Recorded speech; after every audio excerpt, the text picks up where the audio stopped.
I'm Yeah. here with Nitai Shag, who is an Israeli soldier who is actually a civilian who's returned to his reserve unit. He's also my nephew. Nitai, thank you for joining me and talking to the people and telling them what's going on. Yeah, for sure. So, Nitai, I know you're in a combat unit and you were on vacation over Was in where were I was you? abroad. I was out of Israel. I was in Italy on vacation. I actually just landed there, and I woke up. I landed there Friday afternoon, and just got there. Just was about to go on a big hike in Italy, and I woke up to a nightmare. A pure nightmare. What was the nightmare? I woke up and saw the worst things I could possibly see. Like I'm trying to erase from my mind the videos I saw on Telegram of people being butchered, of civilians being butchered, of people being taken, of like I couldn't believe my eyes. I thought it was like from a TV show, like some sick TV show that somebody made up, and it wasn't. It happened, and I still can't. I can't grasp that it happened. So why did you were going to go for a hike? You once hiked the Pacific Crest Trail. You're a big hiker. Why didn't you just continue with your hike?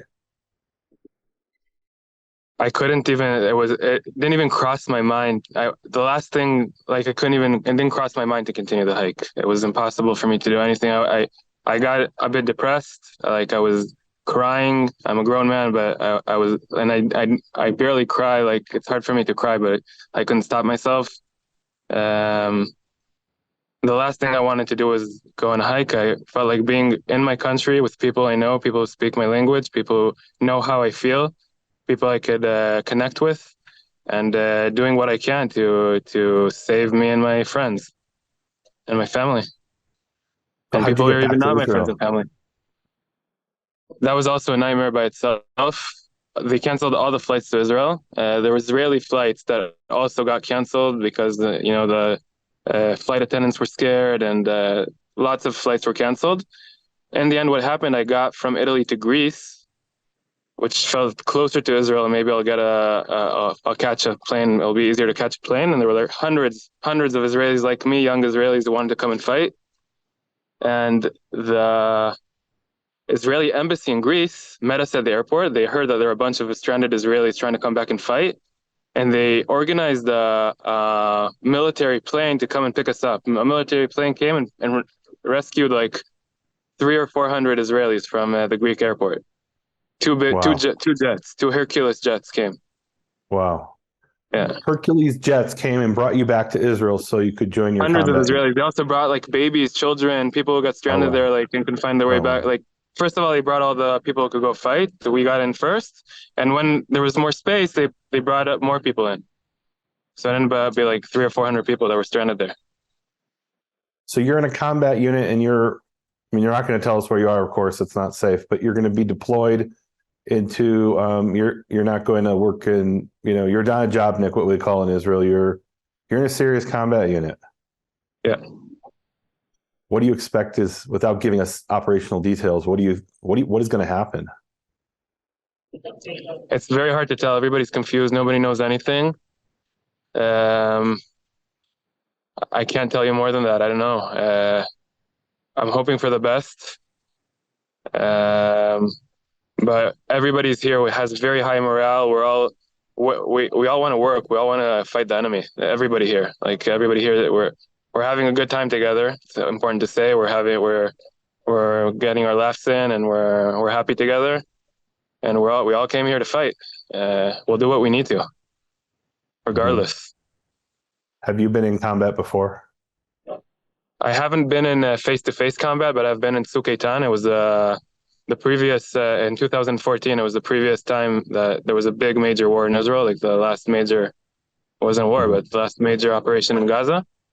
I haven't been to face combat, but I've been training for it. We train a few times a year in my combat reserve unit. We Mhm. do like around 30 days a year of training, and I feel ready. The environment is very similar to the last conflict I was in 2014. Um, and yeah, we're ready. Okay. Wow. Thank you. Thank you for coming back and defending our people. Do you have any words that you want to say to the people out there who are maybe thinking Israel's defeated? You know, you guys should just leave the country. What do We're you want not to say to defeated. people? We're not defeated. We're not even close. It was a very, very hard. We got hit hard. I'm not gonna lie. We got hit bad. But we're strong. We're all here together, and we're gonna defeat our enemies, and we're gonna be here forever. We're gonna be here forever and ever and ever. Our great, great, great, great, great grandchildren are gonna be here, and they're gonna thrive here. And we want to live happily. We want to live happily with everyone around us. And if anyone wants to stop us from doing this, they're going to get defeated and destroyed. That's just what's going to happen. And you know, there are some people there who I see this in my comments. They say, you know, you guys are these European colonialists who just showed up recently. Your family, aren't you a seventh generation Jerusalemite? I am, but seventh generation is nothing. They're like our ancestors were here for thousands of years, for like from 2000 BC, and it's proven archaeologically, it's proven historically, it's indisputable. This is our homeland. We have nowhere else to go, and we'll stay here. All right. Thank you, Nitai, for taking the time, and you be safe. I will try. Thank you, and be safe, you too. Everybody out there who's listening, who's in Israel, stay safe, stay strong. We're together. We'll beat this. Thank you, Nehemiah. Thank you. Shalom.